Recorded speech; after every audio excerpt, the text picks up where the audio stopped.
Well, hello, my friend. I'm Christopher Maloney from Practice Warriors, and I created this little video just to have a little talk about the kind of musician you want to be. Talking about setting up goals.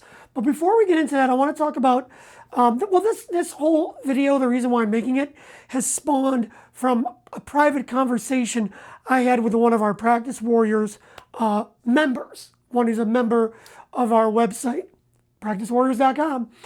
And he was talking about working on certain things that brought him joy. But I'm not sure he was altogether convinced that they were things that he should be working on. See, when we think about being a great musician, we always think, well, we got to know our scales or our rudiments or, reading or these certain things. Well, I don't read, so I can't be a real musician, or I can't do A, B, or C. The thing is you've got to figure out the kind of musician you want to be. In our Practice Warriors Masterclass, we spent our first unit talking about getting rid of myths and learning what growth really is. We spent 2 units on the psychology of learning. We spend a unit on setting up your practice space. We do a unit on finding, a private teacher. But then after establishing all these things to get you open to the possibility of being a great musician, then we talk about what does that mean to you? What does that mean? Does that mean you can blow over changes like John Coltrane? Or create beautiful melodies like Kenny G? Or maybe shred on the guitar like Yngwie Malmsteen, but rather write songs like John Mayer, who also can shred too. So it's like, what is it that you want to be? Do you want to be a Joni Mitchell, or do you want to be a Christina Aguilera? What is it? What is it that will make you happy, make you feel fulfilled? And the cool thing is, it's not on anyone else's judgment. Let me tell you a quick little story about a place I went to school at and graduated from. And this is kind of a cool story. A lot of people don't know this. I graduated from the Musicians Institute in 1994. I had gotten the Outstanding Student of the Year award, and I was asked by the faculty to start doing some teaching there. This was a great honor. I also wanted to do a lot of performing, but this was a great stepping stone for me to be able to get into my music career, which of course also included education.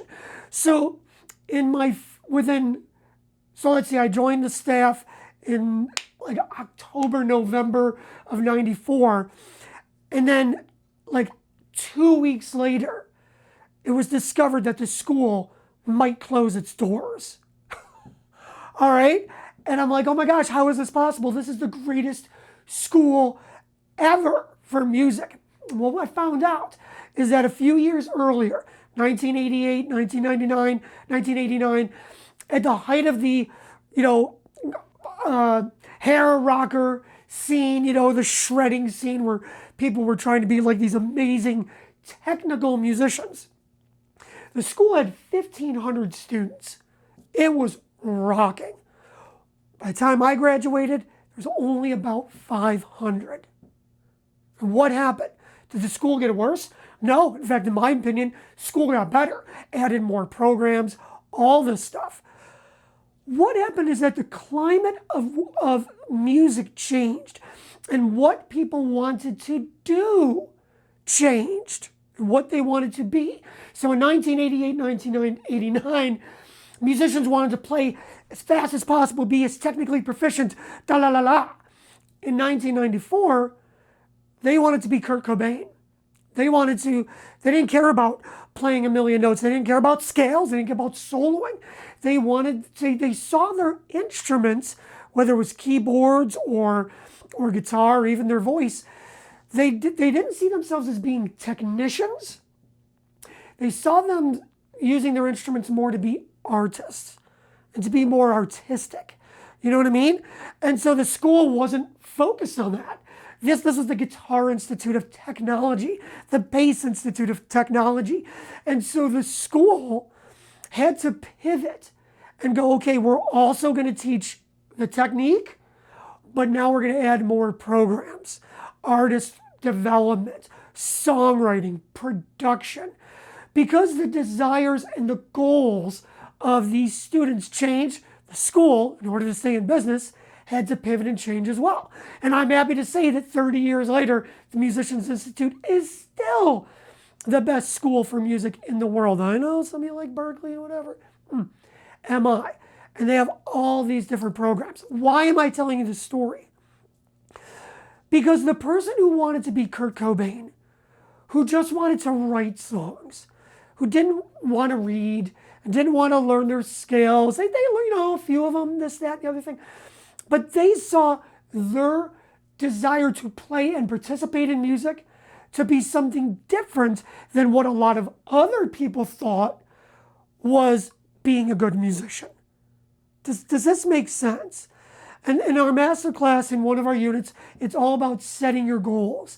And so in setting your goals, one of the first things we ask is, what's your dream? What do you want to do with music? What would make you excited? Now remember, we're practice warriors. So the whole thing about being a practice warrior member is being the best you can be. Being the best musician for yourself. And you can imagine that that's way different for one person to somebody else. Someone might want to be a great technician and be able to play a million notes and be able to play all styles. That was me. Some people wanted to take that into more artistic. They want to sing. They want to write songs. They want to learn how to record and use recording software. They want to learn about publishing. They want to learn about arranging. All of these things are practicable just as much as learning to read, scales, harmony and theory, ear training. It's all the same. So you've got to figure out, what do you want to be as a musician? What is your be-all, end-all goal? You want to close your eyes and visualize that new musical you. And then what you have to do, what we do in our masterclass, is you got to figure out, okay, what do I have to practice in order to be that thing? So let's bring it back to my practice warrior member who I've talked to privately, and this isn't necessarily exactly what he wants to do, but this fella, he really loves writing songs. He loves the artistic element of creating music. He plays different instruments too. So he wants to learn how to write cool riffs on the bass and then maybe do a cool solo on guitar, come up with some cool chord progressions, so work on his timing. So these kind of things are going to require different practicing and different skill sets that someone who maybe wants to play in an orchestra or in a jazz band, okay, or be like a musician who could just step in and play with anybody, okay? Everything is practicable, okay? So you just got to figure out, what is it that I want to be? I don't care what anyone else says. And then figure out, okay, what are the skills I need to develop that? So for my practice warrior, it's like, look, we like choosing 4 topics as practice warriors. I said, look, why don't you spend, a quarter of your time working on developing a really great guitar tone. Spend that time practicing dialing the sounds you like. Spend another part of your lesson or your practice ritual jamming on chord progressions. Put on a drum beat so you can work on your timing and come up with writing some cool chord progressions that you can do for writing songs. Then maybe do another part where you're focusing on bass. Again, put on that drum machine or drum loop so you can work on your timing and then come up with, work on some scales to develop some cool bass riffs. And then for practice warriors, we always like our last topic to be something fun.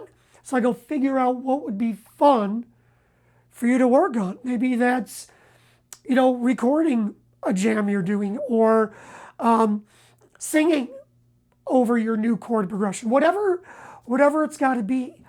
But so if you look at those 4 topics, developing guitar tone, jamming on chords to write songs, using scales on the bass to create riffs, and then maybe recording what he worked on for that day.